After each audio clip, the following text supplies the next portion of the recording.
Thank you for joining us today. We have a very special presentation about year-end tax planning. We want to take a proactive approach rather than a reactive approach. So we aren't talking about tax preparation, we're talking about planning.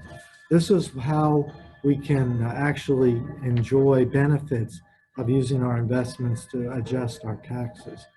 So this will be a comprehensive approach to what you and I can do on your account, and we're going to cover some of the tax law changes that have occurred so you can understand how this can benefit you. So today's agenda is the year-end tax planning review and our ideas and strategies. So at this point, we want to remind everybody that your wealth is your health. So please, please stay healthy. These are very perilous times for our health, and we don't want any of you to experience difficulties. So again, reviewing the 5 key areas of financial planning are preservation, retirement, tax, estate, and investment planning. Today we'll focus on the number 3 and 4, tax planning, and we will spill over into estate planning. So this is what's happened. These 2 law changes occurred. The Secure Act was put into place December 31st, 2019. The CARES Act came along with the COVID virus and so many of the adjustments so that would help people during this very difficult pandemic. So again, we are not doing tax preparation here, we're doing tax planning. So as Benjamin Franklin said, by failing to prepare, you're preparing to fail.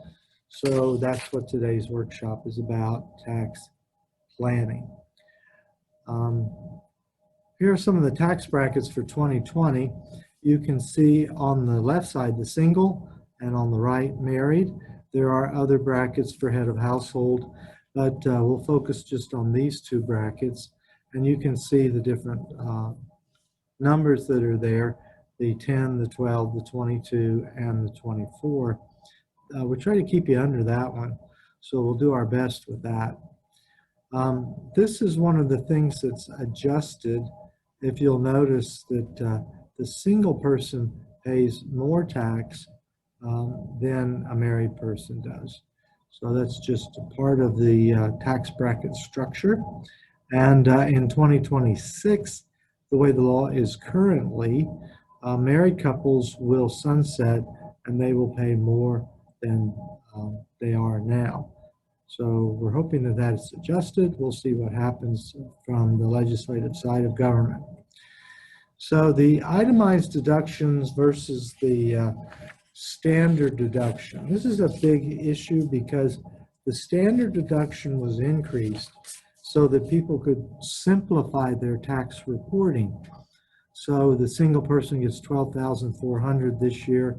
Married gets twice that, $24,800. This just shows married filing single or separately, and head of household.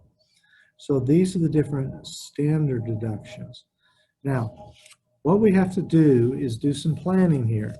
We view the itemized deduction as the old rule, and we used to accelerate our deductions. So we pay our taxes in December rather than January, and that would accelerate our deductions. The new rule, though, is to time it, because we might have to group them from one year and the third year and put them all into the second year as an example. So here's an example. Mortgage deduction interest rates have changed. That's called the SALT, State and Local Taxes Law, and it maximizes the amount we can deduct for our mortgage and our state income tax to $10,000 on the federal return.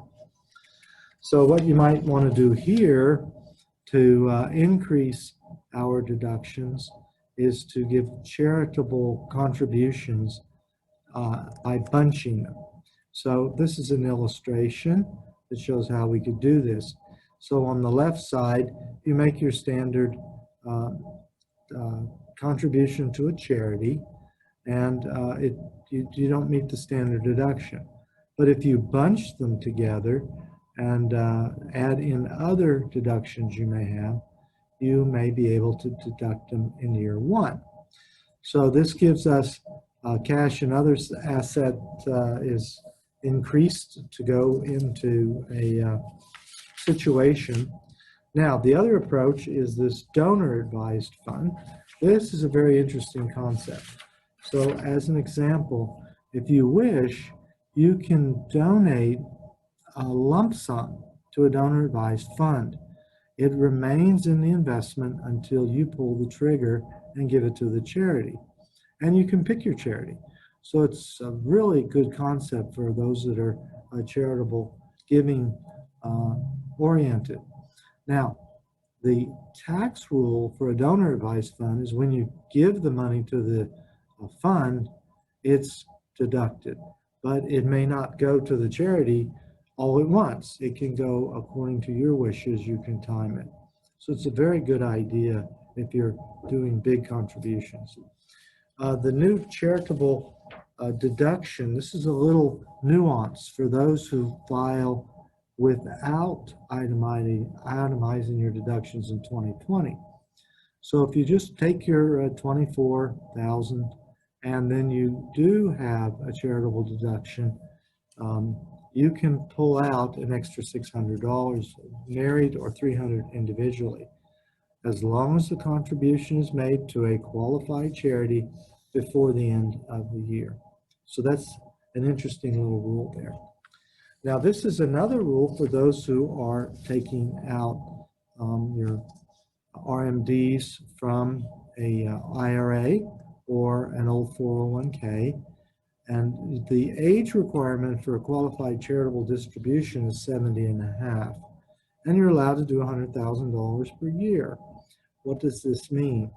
Basically, what happens is you are giving the money to the charity directly from your IRA. So it doesn't pass through your hands. You give it directly to the IRA. And then this RMD isn't put on your taxes, required minimum distribution, but rather it goes to the charity and no RMD tax is due to you or the charity. So this is a very good tool, and you can do this as long as you're over the 70 and a half rule. Now, understand RMDs are canceled for this year, so there's no reason to take an RMD this year. But if you still want to do a qualified charitable distribution, you can do it as long as you're over 70 and a half. Another rule that's changing is the capital gains tax bracket. So this is showing that married filing jointly has no capital gains if we're under 80,000. If we go over 80,000, then it's about 496,000 at 15, then you go to 20. Other rules, single, are half of that amount basically, and so it's something we have to keep an eye on so that we keep our capital gains under control. Tax gains and loss harvesting that we're talking about here, this is only for, this isn't for IRAs, but this is for non-qualified money. So individual accounts, joint accounts that are held outside of an IRA or qualified plan with the IRS. So what we do is we harvest the loss, and then that offsets any capital gains that we may have had that year. How do we determine what to do? We look at our account, we look and see what losses are available, we compare that with the gains that we have already taken. So in other words, they're realized gains, and then we have unrealized losses. We sell the loss, realize it, and that offsets the gain. So that occurs in two sides, short-term and long-term capital gains. So this tax deferral could be extremely valuable to you, and this is something we need to do here in the next month or so. We want to do it before the end of the year. And it's important to probably do it as quickly as possible because the markets are in a position where we've had more losses lately than we've had in a good long time. It's been a very strong market up until the first part of September, so we can do this. We can use $3,000 capital loss above capital gains to offset ordinary income. So this is very important. However, there's a wash rule. In other words, we sell something, we cannot buy it back for 30 days without incurring, it washes away the tax benefit. That's why it's called a wash sale. So we don't want that to happen, but happily all your managed accounts are protected from wash sales if we organize it properly.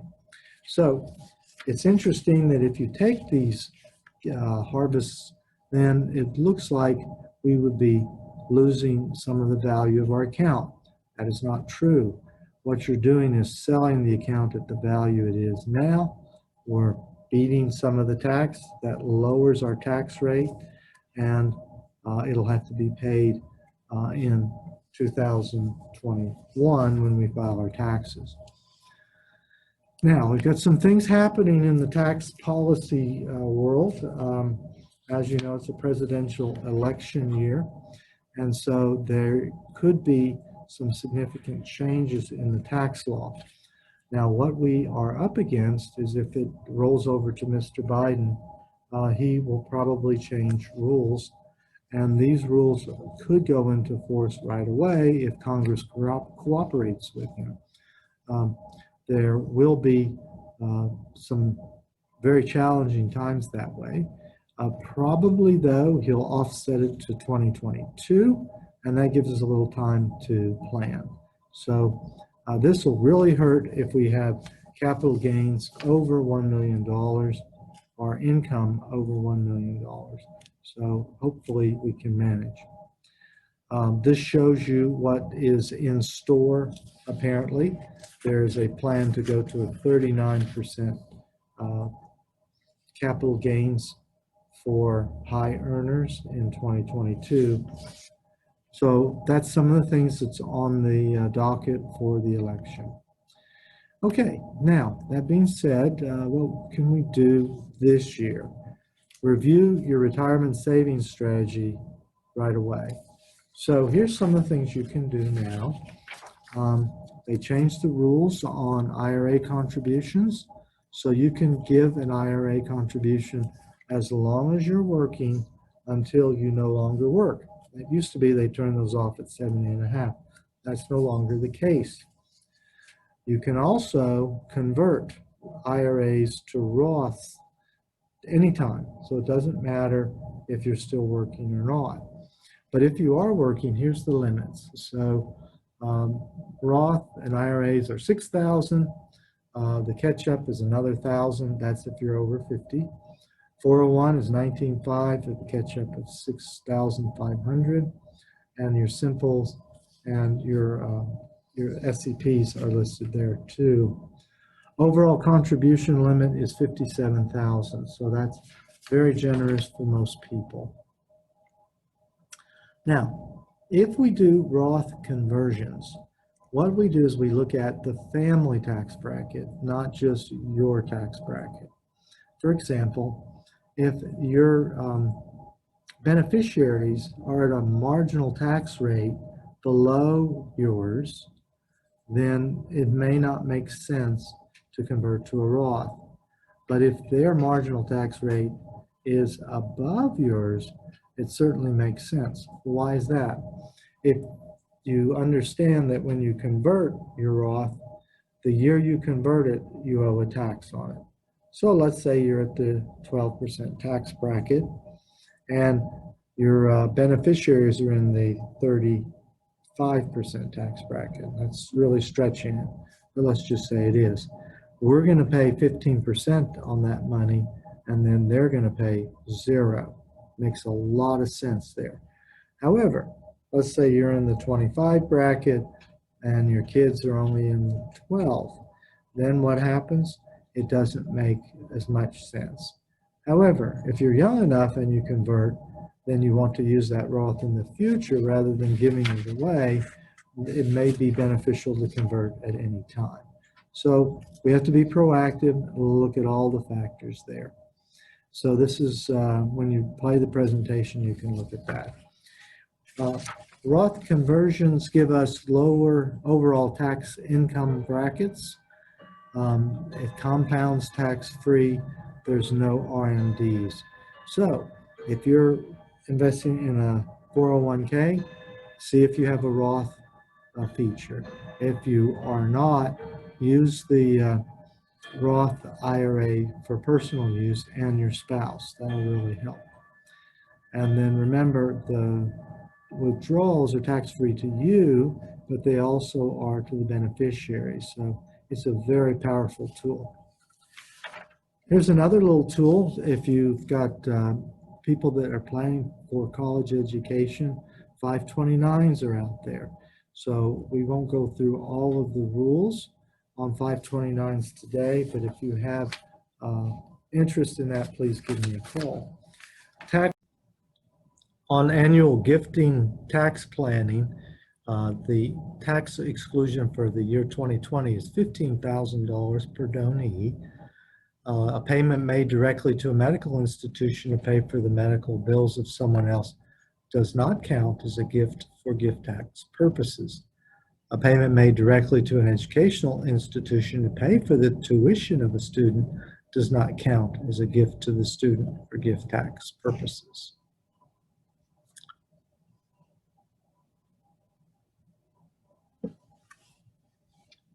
How do I stop? Jessica, how do I stop it?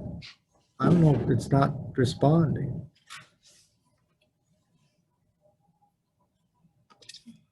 You know, this is only practice before. Transference, we've got a beautiful window right now if you're in a higher net worth situation. Currently, we're at a 11,000,005 on estate and gift tax exemptions. GST, or generation skipping, is also 11,500. But the rule is changing back to a smaller amount, about half, in 2026. So at that point, we have a 40% estate and gift tax rate. So what do we want to do?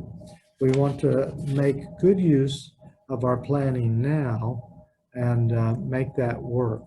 And by the way, I forgot to say this. If you're a married couple, your amounts are double. So 23.1 for your estate exemption. So if you're more than 23 million, please let me know. Okay, we've got some possible tax changes ahead of us.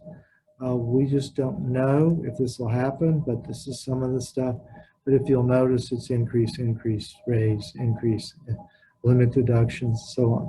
So we may have to go into high gear for tax planning after the election. We'll just have to see.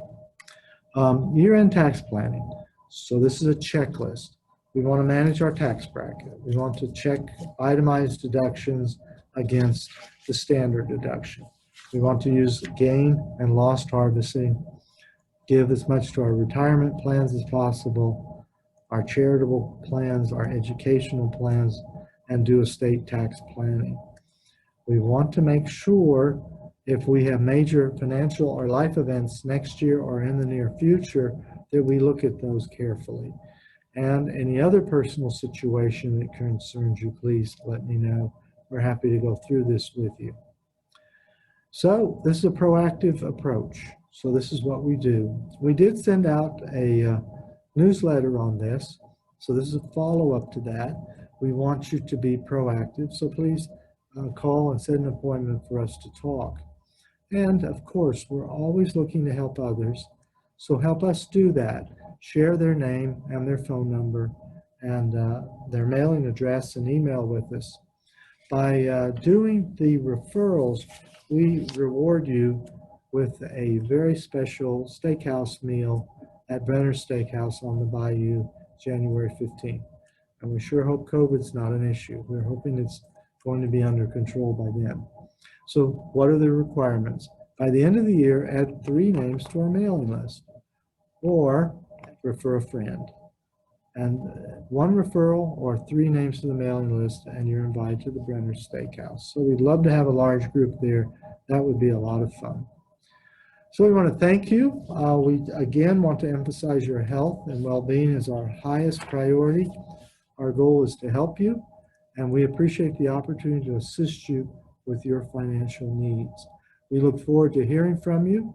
Please, by all means, let us know what we can do to help.